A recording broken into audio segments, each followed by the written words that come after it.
Uy! Ate! Sa inyo po ba tong cellphone? Oo. Akin yung cellphone na yan eh. Paano napunta sa ito? Kanina mo pa ako sinusundan, no?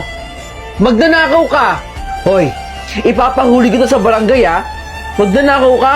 Hindi naman sa itong cellphone na to.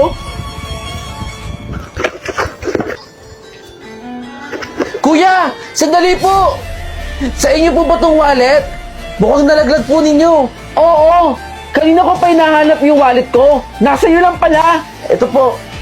Akin na nga. Paano ko nakapasok dito? Magnanakaw ka, no? Hindi po ako magnanakaw. Isusumbong kita sa pulis. Paano nakapasok yung mga magnanakaw dito sa kalye?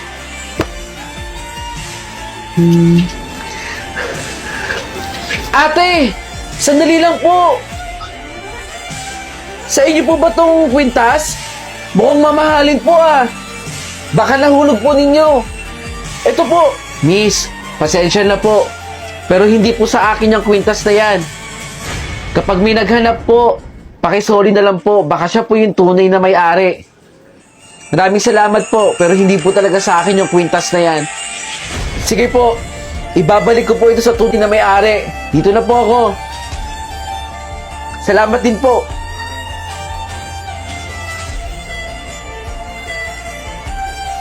Ang ganda ko dito. Kailangan ko i-post to, no? Sakto. May panggala na ako. Ang daming pera nito, oh. Christina po, magbihis ka, dali.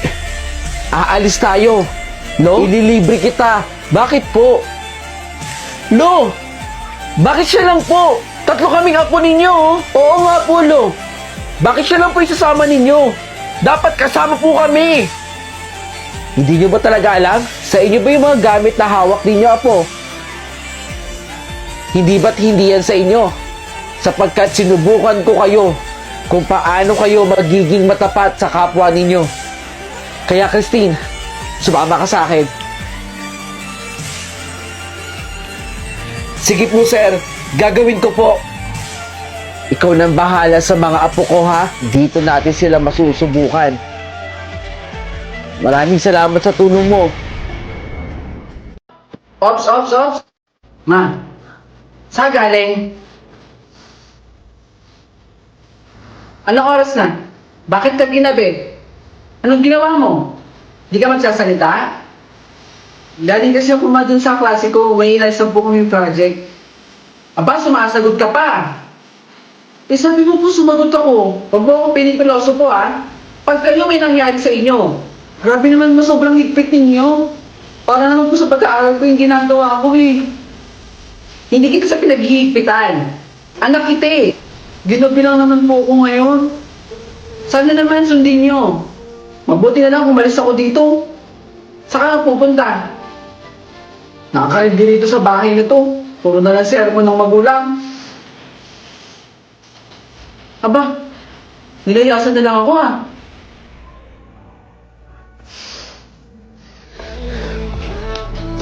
Sobra naman kasi si mama eh. Ginabi lang naman ako kasi naayos ko yung project namin sa school. Nagugutom na ako. Hindi ko alam kung saan ako pupunta. Ate, ano sa'yo? Baka po pwede akong makabili ng pagkain niyo po. Kaso, kulang po yung pambayad ko eh. Sa'yo ba?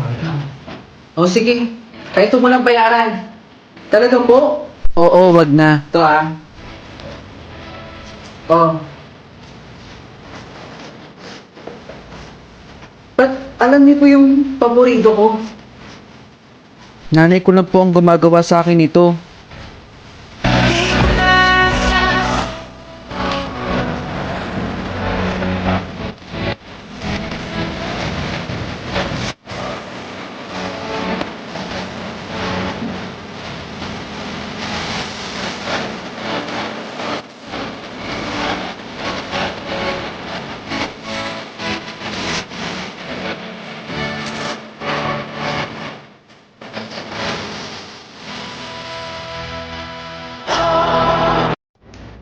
Nak? Kain na. Salamat po. Kumain ka ng mabuti ha. Kain lang po ako, ma. Saan pupunta yun? Ma, oh, bakit naman ang bilis mong kumain? Baka naman tinatapon mo na yung pagkain, ha? Malilitigan ka talaga sa akin. Hindi po, ma. Kinakain ko po. Ilang araw mo lang ginagawa yan. Sobrang bilis mong kumain. Nagtataka na ako sa'yo, ha? Matulog ka na. May merienda pa mamaya. Sige po. Gising ka na pala. Ito merienda mo, Monay. Salamat, ma. Saan pupunta yun? Masundan nga. Huy! Huy! Ikaw na naman. May mulay ako. Hati tayo. Oh. Salamat. Sinasabi ko na nga pa, tinatapon mo na sa basurahan eh. Sino yan? Kaibigan ko po.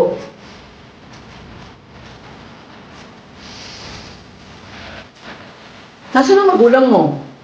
Wala na po akong magulang. Ilan taon na po akong palaboy-laboy. Sorry po.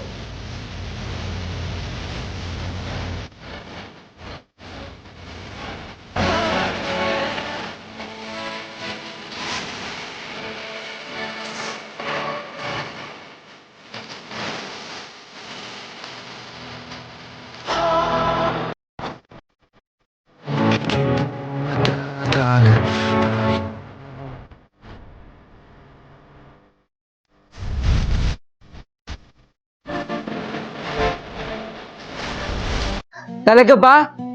Ako yung top 1? Oo, ang galing mo talaga, De La Cruz. Nako, matutuwa yung magulang ko. Salamat ha! Si De La Cruz na naman ang top 1. Eh, ganun naman talaga eh. Kapag kasipsip ka sa teacher, magiging top student ka. Di ba, De La Cruz? Kasalanan ko ba nag-aral ako ng mabuti? Alam nyo, kung sino naman talaga ang matalino doon sa klase natin, wala nang iba kundi ako yun. Kasi ginagamitan ko talaga ng utak. Eh si De La Cruz, ginagamitan ng diskarte. Discarding sumipsip. Hindi yan totoo ha. Bawiin mo yan, Fernandez. Alam mo, tigil-tigilan mo yung pagiging sipsip mo. Wala ka rin patutunguhan, De La Cruz. What is the product of a two positive integers? Teka, alam ko to eh. Anyone?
Sa score mo eh.